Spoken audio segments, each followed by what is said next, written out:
couldn't really pinpoint a genre of the film, but that's not to say it's a bad thing. I thought it was just the drama of a girl's life unfolding, and then when she's introduced to the tramp while she passes him by, it's a feel-good because he does his little selfless act and she doesn't notice and she carries on with her day.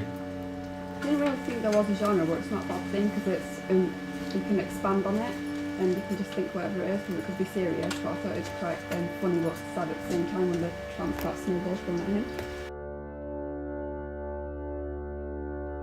No, I think it keeps you guessing, and you don't see the homeless guy fixing the car, so you don't know what happens until the end when he smiles. Not at the start, because he's like a tramp, you wouldn't expect him to know anything about car mechanics and stuff. However, I was still a bit confused when he did know about all that stuff, but it was good. I think the shots between the homeless guy and the woman at the beginning indicate that something's going to happen between them, but you don't know what. And then when she breaks down, you don't expect him to fix the car. The film is not predictable because you would never have guessed that the homeless guy would have known how to fix the car and so quickly, and you wouldn't have guessed that the woman would not wonder how the car was all of a sudden fixed.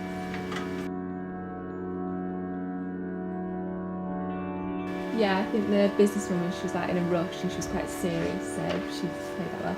And the tramp, I like the little smile at the end, that was good, but I didn't think he looked trampy enough.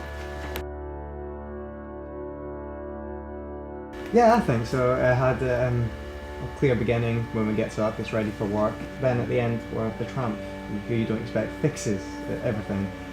Clear, beginning, middle and end. Very clearly shown. I understood that all the way through. Very well done.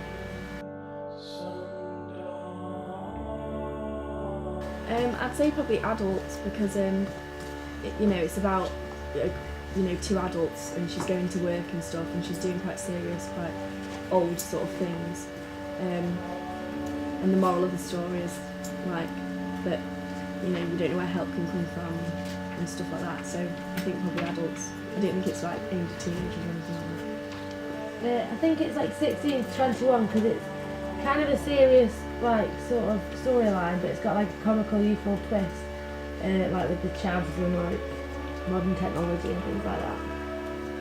I think any age or gender could be really interested in the film, because the film's quite light-hearted and sweet, and anyone can be interested in it.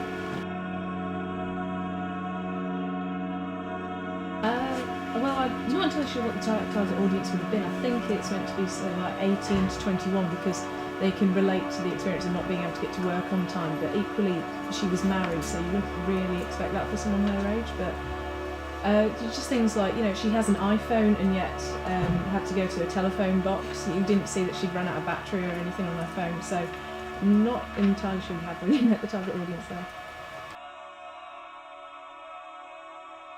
Yeah, I think it worked well. It added a bit of variety within the sequence, and yeah, it looked good. I like the shot after the woman was woken up and the camera looked all the way around the room because it showed us her surroundings, and I like the eyeline match when the homeless person was walking up to the car because we could see things from his perspective. Well, I liked the 360 panning around the room, so it gives you the feeling, or it shows the setting, and it sort of gives you the feeling that she's sort of going to be moving around the room while she's getting ready. And also some of the eyeline matches obviously are quite good because it gives us clarity. And also I liked the shot at the end, when you sort of see the little smirk on the homeless person's face. I think it's a nice touch as well because it's obvious that he was the one that did that.